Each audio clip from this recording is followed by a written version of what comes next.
semuanya, perkenalkan nama saya Alika Firda Mariska NIM 140141936 dari Rombel A. Jadi, di sini saya akan memperagakan video pembelajaran mengenai pembelajaran berbasis budaya dalam bentuk belajar melalui budaya sebagai tugas akhir mata kuliah pendidikan multikultural di PGSD FIP UNAS. Tahukah kalian apa itu belajar melalui budaya?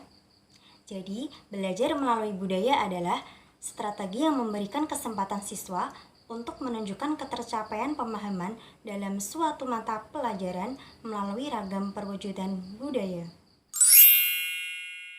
Warahmatullahi wabarakatuh. Waalaikumsalam warahmatullahi wabarakatuh. Selamat pagi anak-anak. Pagi, Bu. Oke. Sebelum kita memulai pelajaran pada pagi hari ini, alangkah baiknya kita berdoa terlebih dahulu. Mari kita baca basmalah bersama-sama. Bismillahirrahmanirrahim. Mulai pembelajaran pada pagi hari ini, Ibu akan memulai presensi terlebih dahulu. Untuk nama-nama yang Ibu panggil, nanti mengancungkan jari ya. Ya, Bu. Oke. Komalia Putri Kenanga. Hadir, Bu. Nadia Ayuni. Hadir, Bu. Anak-anak, tahukah kalian kita akan belajar apa hari ini? Tidak, Bu. Hari ini kita akan belajar tentang puisi. Ada yang tahu apa itu puisi? Tidak, Bu. Tidak ada yang tahu? Tidak. Nah, oke. Jadi, sekarang kita akan belajar apa itu puisi, ciri-ciri dari puisi, langkah-langkah menulis puisi, dan bagaimana cara membaca puisi yang baik dan benar. Oke. Ibu akan menjelaskan materinya ya. Jadi, puisi adalah karya sastra yang terikat pada rima dan irama yang disusun dalam bentuk baris dan bait untuk menggambarkan perasaan pengarangnya. Jadi, puisi adalah karya sastra yang terikat pada rima dan irama. Dan untuk ciri-ciri puisi, yang pertama adalah puisi ditulis dalam bentuk baris berjajar ke bawah secara berkelompok. Kelompok baris dalam puisi disebut bait. Jadi kelompok baris itu disebut bait. Yang kedua adalah diksi. Kalian tahu apa itu diksi? Tidak, Bu. Jadi diksi adalah pemilihan kata. Yang ketiga itu ada penggunaan majas. Kalian tahu apa itu majas? Perumpamaan. Mbak Nadia tahu? Jadi majas itu gaya bahasa. Jadi di dalam puisi itu terdapat gaya bahasa tersendiri. Yang keempat atau yang terakhir itu latar, alur, atau tokoh di dalam puisi itu tidak terlalu ditonjolkan. Jadi di dalam puisi itu latar, alur, dan tokohnya itu tidak terlalu dijelaskan gitu. Nah, untuk selanjutnya yaitu langkah-langkah menulis puisi. Untuk langkah-langkah menulis puisi, yang pertama kita lakukan adalah menentukan topik utama atau judul. Jadi ketika kita akan membuat puisi, langkah pertama kita lakukan adalah kita menentukan topik atau judul. Jadi kita akan menentukan, misalnya kita akan membuat puisi tentang ibu, tentang ayah, tentang cita-cita, tentang lingkungan sekitar, dan lain-lain. Yang kedua yaitu menentukan kata kunci yang akan kita gunakan. Jadi ketika kita akan menulis puisi, kita harus menentukan kata kunci terlebih dahulu. Yang keempat yaitu menuangkan ide pokok tersebut ke dalam bait-bait dengan memperhatikan gaya bahasa, rima, dan diksi. Jadi ketika kita akan menulis sebuah puisi, kita harus menentukan ide pokok yang kita dapat tadi, kita tuangkan ke dalam bait-bait puisi.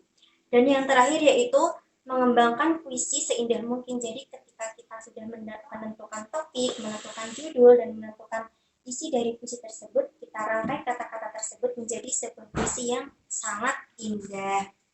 Oke, selanjutnya yaitu bagaimana sih cara membaca puisi sesuai dengan lafal, intonasi, dan mimik muka yang bagus. Jadi untuk membaca puisi itu berbeda ya dengan membaca buku atau cerita atau dongeng-dongeng. Jadi ketika kita membaca puisi itu kita harus mempunyai ekspresi yang bagus, kita harus punya intonasi, gaya bahasa yang bagus juga. Nah, yang pertama kita perhatikan adalah ekspresi atau mimik. Kalian tahu apa itu ekspresi? Tidak, Bu. Ekspresi adalah pernyataan perasaan hasil penjiwaan puisi. Jadi ketika kita akan membaca puisi, kita harus menentukan ekspresi kita sesuai dengan isi puisi yang kita baca. Yang kedua yaitu kinesik. Kalian tahu kinesik? Tidak, Bu. Tidak. Kinesik yaitu gerak anggota tubuh. Jadi ketika kita akan membaca puisi, tubuh kita itu ikut bergerak, tubuh kita tuh ikut mengekspresikan isi puisi tersebut. Yang ketiga yaitu kejelasan artikulasi. Artikulasi adalah ketepatan dalam melafalkan kata-kata. Jadi ketika kita akan membaca puisi, kata-kata yang kita baca itu harus tepat, harus jelas gitu. Yang keempat yaitu timbre. Timbre yaitu warna bunyi suara atau bawaan suara kalian. Jadi bawaan suara kalian tuh yaitu timbre namanya. Yang kelima yaitu irama. Kalian tahu apa itu irama? Jadi irama itu tinggi rendahnya, keras lembutnya, dan panjang pendeknya suara. Jadi ketika kita akan membaca puisi, kita harus memperhatikan itu tadi, oke? Jadi dan yang terakhir yaitu intonasi. Jadi ketika kita akan membaca suatu puisi, kita harus mempunyai intonasi yang bagus. Kita harus menyesuaikan intonasi suara kita dengan isi puisi tersebut. Sekarang Ibu akan memberikan contoh ke kalian bagaimana cara membaca puisi dengan lafal, intonasi, dan ekspresi yang tepat.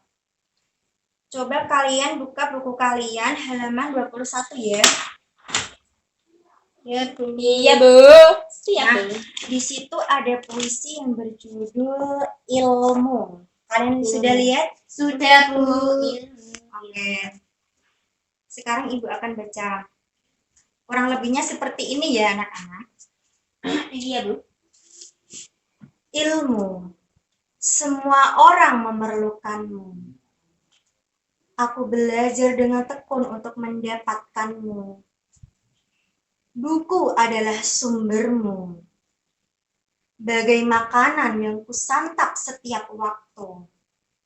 Tanpamu ilmu, aku tak berguna di dunia ini. Kurang lebihnya seperti itu ya anak-anak. Iya, Bu. Oke, sekarang coba buka buku kalian lagi, halaman selanjutnya. Selanjutnya. Di situ terdapat puisi yang berjudul Kebudayaan Indonesia. Sudah lihat? Sudah, Bu. Oke, sekarang Ibu akan tunjuk salah satu dari kalian untuk membacakan puisi tersebut ya. Iya, Bu. Ibu mau Mbak Putri yang maju. Ayo Mbak Putri maju. Jangan saya dong, Bu. Ayo Mbak Putri, nggak usah malu-malu. Di sini ya, Bu. Ya oke, nggak apa-apa. Berdiri, Bu. Ya. Aduh, sama.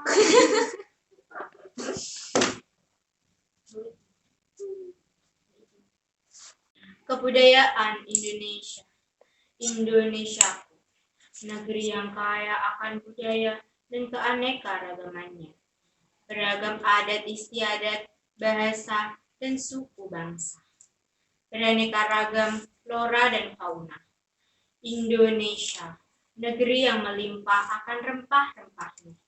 Menjadi ciri khas bangsa.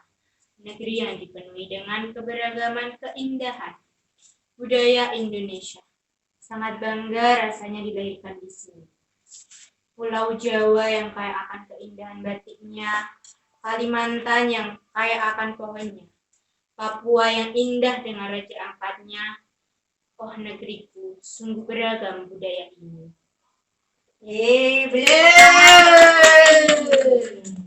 Oke, untuk selanjutnya yaitu siapkan alat tulis kalian ya. Nah, di Ya, Bu. sini Ibu akan memberikan tugas kalian untuk membuat puisi.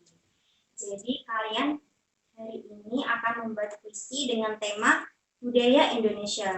Jadi terserah ya, bukan judulnya budaya Indonesia, tapi yang penting tentang budaya Indonesia. Paham? Paham. Oke, Ibu akan memberi waktu kalian sampai pukul 10:15 ya. Iya, Bu. Habis itu nanti dikumpulkan ke Ibu.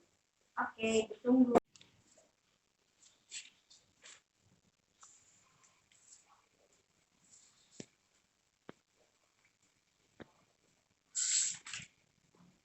Anak-anak, apakah kalian sudah selesai? Sudah, Bu. Oke, sekarang dikumpulkan ke depan ya. Iya, Bu.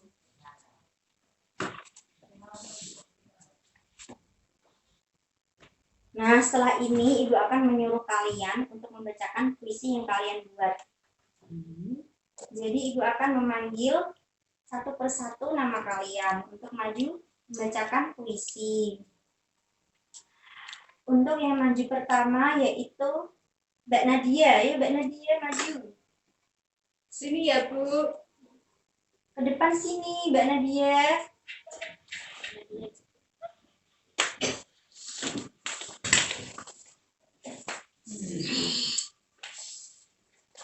Budaya Indonesia terhampar ribuan pulau di mana banyak kehidupan, tempat berbagai bahagia, tempatku terlahir yang akan selalu terngiang di ingatanku.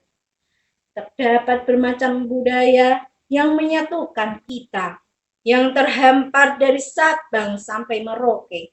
Kaulah kebanggaanku, kaulah jadi diriku, kaulah Indonesia. Tangannya untuk Mbak Nadia, ayo. Untuk selanjutnya yang maju yaitu Mbak Putri. Ayo Mbak Putri.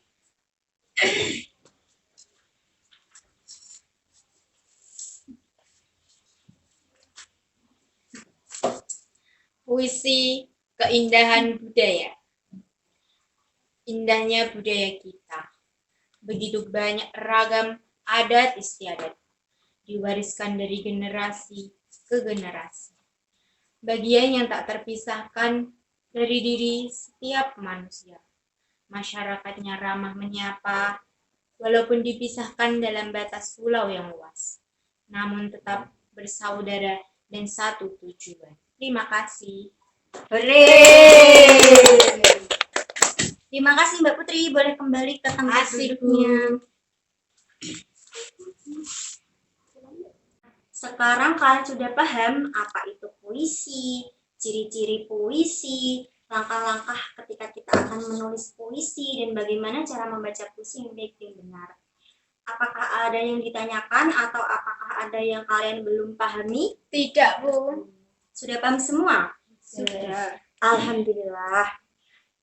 Oke, kalau begitu semoga apa yang kita pelajari pada pertemuan kali ini bermanfaat bagi kita semua. Amin. Sebelum Ibu mengakhiri pembelajaran pada pertemuan kali ini, alangkah baiknya kita berdoa terlebih dahulu.